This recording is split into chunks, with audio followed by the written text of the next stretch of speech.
ఊళ్ళుంటే పొద్దుందాకా పనికి పోయి పొద్దుముకు ఇంటికి వచ్చి ఇంత తిని మలుసుకుంటాం.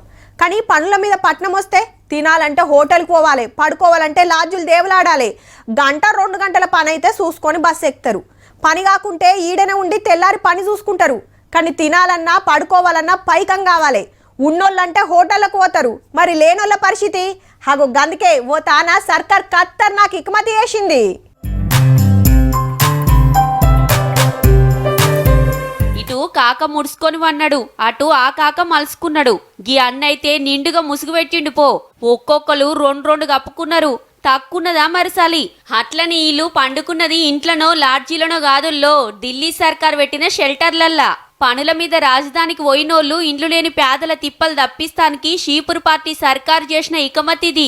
దినమింత ఈగం పెరుగుతుండే సలికి ఫుట్పాత్ల మీద రోడ్ల మీద ఉండేటోళ్లకు శాన తిప్పలైతుంటది. హగో గందుకే 6-7 కాంచలి 17 చలికాలం వచ్చిందంటే చాలు పేదలంతా గీ షెల్టర్లల్లా జొరుతారు. ఒక్కొక్కలకు ఒక్కో బెడ్ అప్పచెప్తారు.